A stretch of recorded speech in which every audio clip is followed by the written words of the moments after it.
Hello everyone and welcome to, well, the Australian hell, I would say. Bathurst is the corners for round 5 of the AOR PC GT3 League. Elite League on Project Cars, yeah.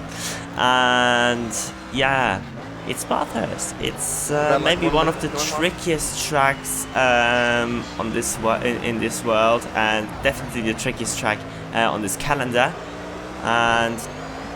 But I have to say that I quite enjoy this track actually. Practice went well. Car felt pretty stable. Also, I felt confident not to crash during this 29 laps of race. But actually, there was quite some issues today. I have to say, on this race day on the Wednesday, we had to restart the session simply because. In the early part of on our first stint of the first attempt of the race, who is lagging central? Yeah, there was a huge lag, and a couple of cars had to retire early on in the race, and there was a vote a couple of laps into the race, and we voted, the majority voted for a restart. And in hindsight, that wasn't maybe the right decision, but I will come to that back a little bit later, I think. Anyway, we are now on our qualifying lap, and this is the mountain straight here, and that's the first, yeah, we're entering now the trickier part of the track basically, after this long straight here, and that's, I think, I don't know how what that corner is called, and now we're going uphill into first gear for this left-hander, and try to be as early on the power as possible, and that was a pretty good first sector, I have to say, at least 3/10 faster than my previous lap. And barely managing to keep it out of the walls. That is definitely key here in the second sector, to go to close to walls as you dare, but not touching them, as you will get damage immediately. And also that cappy on the outside can be quite tricky to handle. And here downhill, this braking zone is also quite tricky. And yeah, basically everything here in the second sector is quite narrow, and you have to really hit those lines if you want to get a good time here in the second sector. And sliding a little bit on that entry of this corner, where the exit is quite crucial, but because we're coming now onto a very long straight downhill, and with our Mercedes SLS, we are pretty fast on this straight here, maybe even the fastest car in the field, I have to say. So now this next braking zone here into the chase, I think it is called, down into second gear. We nailed that braking zone pretty well, and now we're preparing for the final corner. This is going to be a good lap if we are nailing that corner, and we do so also with a good exit, and that should be a very good time for myself. And it is, well, still P10, but it is a PB. It's even faster than my previous, than in the first attempt, where I qualified 7th, but this time I'm not even in the top 10, so it just shows how close it was. Up in the front, Kaki taking pole position in front of Dindap, Mini Black, Tony out-qualifying Massa, which is interesting. Papa and Jellyfish today, which is actually a new driver in this league, so very good qualifying from him. We are in 11th at 1.2 seconds in front of the next car, which is Silver, which is quite disappointing. I mean, just to see that I'm behind this train, basically. Centra in 13th, Nostra in 14th, Misterovic, Maisie, Mikal, AJ, Blue Red, and Karotin Rudy, I think that was. And we have Wise Guy and Tipple and Bransky not set. Tipple and Bransky not setting a time because they want to get out of trouble if there is any lag incident again, like it was in this first attempt. And here we are on the grid for one of the trickiest, races of the season. 22 laps, a little bit less than in the first attempt, and here we go. The lights are out, and away we go. There's a car flying already, and well, that was not how it should have happened. Look at that, also crashing on the left-hand side. Basically, what happened is, which is quite an issue when you're making those standing starts on Project Cars, is that can happen that the lights are not green for everyone at the same time, and that's what basically happened and caused this huge crash. And there's this car slowing down. It's Papan. I don't know why he is so slow. We try to be very, very cautious. We cannot go up the inside because Mika's on the inside, and well, huge carnage in these opening corners, and we definitely have to go some severe damage from that. Yeah, that was not good whatsoever. Down to 17th place, and with some severe damage, maybe we'll see if we have to pit or not. We're anyway behind this Terovich now, and yeah, basically. Not the same happened as last race, but it was as severe, I guess. And Sterovich runs very, very wide, and Mika's slowing also down, and that allows Ycoms to go through. So, and side by side with Brownski here down the hill, but he lets us through again. So Brownski, I think, stayed out of trouble, but I think he got some damage. I'm not too sure what how his car. If he got some damage as well from that start, I'm not too sure. So, yeah, a couple of cars again having some issues. I think Silva with some severe damage, he's letting us through. And look at this. Normally we should get up to 100, more than 180 miles per hour. This time we are faster than Mikael on the straight, but he also got some damage. And look at this, Brownski's in a very slow car on the straights, and the Z4 is even faster than us on the straight as he goes up the inside, because he can brake much later than I do. Yeah, we're defending that around the outside here, and it's no question that we have got some severe damage which will harm us on the straight, especially. I think from steering wise and stability the car is not too bad, but we should consider pitting, which wasn't actually planned. I mean, the race having less laps than originally planned, because we're we're already on delay like an hour or something. So it would get very, very, very late if we would restart the race with a full race distance. So, but look at this, Brownski's catching us in the slipstream, and that shouldn't be the case. We should at least get half a second advantage or something down this straight, even if he has slipstream. That's how powerful the SLS is on the straight, but we're definitely losing time also in the second sector, because we cannot turn in as goodly and cannot brake as have not got the braking power. So we're now behind Ycoms, who's running in a very strong position for his usual standards. I think he kept out of trouble pretty well, and yeah, we just see when if we can have to consider pitting or not.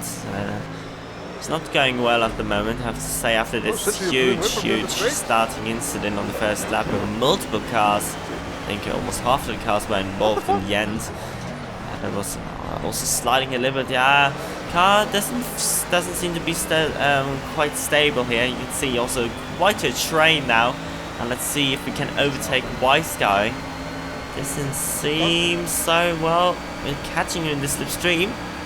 That is at least a good sign, and we shouldn't be too difficult to overtake him. No, we made up the move. Look at this. We can hardly turn into the corner, and Ycoms is still here on the inside. We have to leave him a little bit of room on the exit. We have the better exit, and that's us up into P11. Brownski braking very late into the corner, and don't know.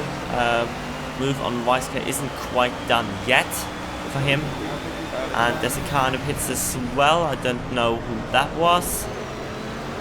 So we're up into P10 now, but we will not stay there for long. Definitely not. Although it will be quite difficult to overtake us. So, but I mean, look at this lap time, 2:11. We should be able to do 2:05s and 2:00 or mid 2:04s if we are fast. But I mean, that's 6 seconds off the pace at least. So that's just that just. And when I saw that lap time, I just thought, okay, I will possibly pit at the end of this lap and just try to do sort of a recovery race without crashing, hopefully. But well, I mean, after this restart and also concentrating for qualifying once again, I think everyone is also quite mentally yeah, on the limit at the moment, just to keep concentrating for more than 2 hours or something racing. So it will be quite yeah, quite a ballast to deal with towards the end or during this race, although the race is only 22 laps long in the end. But we'll just see if Brownski can catch up here on this straight. He's definitely close. And we are hardly even faster than the last lap. I mean, only a tenth. So that just, I mean, we will definitely come into the pits this lap. And look at this, Brownski gains and gains and gains, and we're not even, we are only having a top speed from 160 miles per hour, which is not that what we have wanted. And look at this, Massa only in 12. So the championship leader definitely also not good in this race. Oh, as Jellyfish creates quite a weird pit entry there. And yeah, we're going into the pits now, and we will see what we can do afterwards. So we're already down to P16, 17 now, and down into 18th, down into, no, not yet 19th, but there's a car coming into the pits behind us, which is Blue Rat. And just see how long it will take to repair our car. We can find an It's quite a reasonable pit stop. There's a car coming coming by us, which is, I think, Mikael, and we are rejoining in P19. That is, well, not that what we've wanted. So we are now on a lap 7, basically. We're up into P15 even, after a couple of cars pitted in front of us, and had some damage as well, and caught up in some crashed or something. I mean, yeah. So we're not really catching Jellyfish. We quite have the same pace at the moment. Our fastest lap is not too bad with a 2:04.6. That's normally that what we should do as well. And we'll just see how it goes really towards the end of this race. And we're pretty early on the power here. Oh wow, that was the curb I mentioned before, and we just understeered into that, and it just spinned us straight into the wall, and we got some damage once again. And maybe you can see that on the straight afterwards. What we have to do to keep the car straight. We're also hitting the barrier here once again. And look at this, we have to steer left to keep the car straight.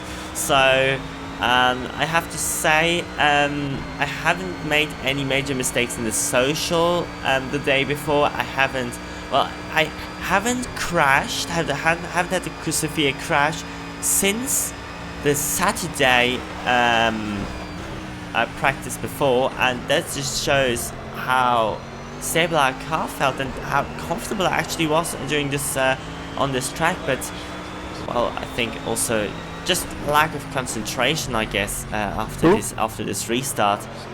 And yeah, that is just our race pretty much gone, where we have to pit now a second time, and it's just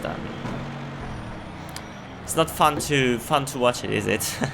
To see us pitting twice now, and we have to repair our car again, and we will come out definitely in behind Maisie and behind Wise Guy as well. And if Wise Guy passes us, we are not in last then, but here we go. Blue Rat also fast, and now we are in last position. Wow. That is insane, isn't it? I mean, there are the leaders coming. I think that is that Khaki? No, that's actually Dinda. So Khaki already lapped us, but Dinda lapped us on lap 8. So on lap 8, a car has lapped us. Well, that is pretty interesting. As we're now on lap 12, and this is going to be my fastest lap of the race, just to show that what could have been my pace, basically, without well, the starting incidents and my crash, a personal mistake I made. And a little bit missing here the apex, but we definitely do not want to hit that curb on the inside because it will unsettle the car quite severely. And task is definitely to catch Blue Rat, and maybe even the car in front. I don't know if that is actually a car that is in the same lap as we are, but we will see that once we will catch up to Blue Rat, and that should be and we should be able to do that just pace wise. And we're taking those corners quite good, quite well so far. Of course, not the highest risk we are taking, because we do not want to crash a second time here, or third time I have to say. And, well, I do not want to pit it the third time in this race, and it's yeah, still 10 laps to go. So I mean, still about 20 minutes or something of racing, and still have to keep the concentration alive, and maybe we have a slight chance to get at least a point or two or something. In the end, that should be the task now for the remaining time. I mean, in hindsight, I have to say, start crash was as severe as in the first race, but we decided, of course, to restart the first race. I mean, normally you wouldn't do that, but I think because the drivers voted for us, I think it was okay. We have learned from that we shouldn't really do that, because there were quite some discussions afterwards, because there were certain people who had definitely a better first race. I was one of them as well, although I got damaged there as well, because I got hit off. I was actually in 6th place after in the first lap. So that definitely would have been a better race for me the first attempt, but I mean, and just how it goes, shit happens sometimes, and we will definitely learn as we drivers will definitely learn from that, and will do better on that. And yeah, we also have to maybe do a little bit against the lag, because quite some lag incidents in the last couple of races, and that didn't really happen in this previous seasons, which is just I don't know, it's just pretty weird. Just have to improve on that, and also general driving, I guess, could have been better in general. So I mean, lots of things we can learn from this race, which was a mess in the midfield. And now on lap 18, a pretty easy move here on Blue Rat, because we also now have the straight line advantage. Look at this, 183 miles per hour on the straight here down the hill. And Tipple now 11 seconds in front of us. Normally that shouldn't be possible, because he is, although he's in the Z4, who is not that well fast on this track, he is quite good. He's a very good driver, and we will not catch him at all. But I think he has got some severe damage as well, because in lap 19 we catched up to him as well. And look at this, how we're gaining on the straight. That is incredible, isn't it? I mean, it's just I mean, it's not too bad seeing your car gaining that much on another car in front of you, and just holding up and you can hold up a train in a second sector. No one can pass you, basically. So I mean, I think regarding that, the SLS is not such a bad car, because you can overtake, but you can also defend quite well because of that straight line speed advantage. And yeah, let's see if we can even overtake Tipple on this straight. Although we are quite far back, we're not that close behind him, and this is the uphill straight, so not the longer one, basically. That's the shorter one. But look at this, just pulling out of the slipstream and nailing the braking. That should be the move done on Tipple for P15, and it is. And yeah, that is, we will settle for P15 then. That is basically, I think we will get 2 points for that, if I'm not mistaken. At least something, Could have been much more, could have been top 10 position for sure. But, well, shouldn't be like this, I think, in the end. So, lap 21, of course, we got lapped, so we will finish our race on lap 21. The leaders have already passed the finish line, and we have one corner to go about now. And we will finish in P14 actually, because I think a car crashed on the last lap or something. Was that Silver? I don't know if that was Silver who crashed up the front in P12 or something. I don't know where he was exactly. So in the end, Khaki won dominantly in front of Mini Black. Very good race result for the Bentley, so 1, 2, 3. Today in his debut in 4th, so very good race for him. Tony and Massa with a comeback drive in 5th and 7th. Andrex in 6th in the Cadillac, who's quite good on this track. Pedro in 8th. Nostra with a top 10 result, which is good to see. Mikhail in 11th. Maisie and Starovic. I am in 14th. Tibble in 15th. Blue Rat with the last point. And of course, fortunate that Silver crashed on... Well, I think that was the second to last lap for him. Very unfortunate that. And Wise Guy at the back of the field. So that was it from this messy Bathurst race. Unfortunate because it is, of course, a tricky track, and the drivers are definitely able to drive around it, but it shouldn't be today, I guess. So I'm missing for Watkins Glen next week. So in 2 weeks time, I'm back, and see you there then. Bye bye.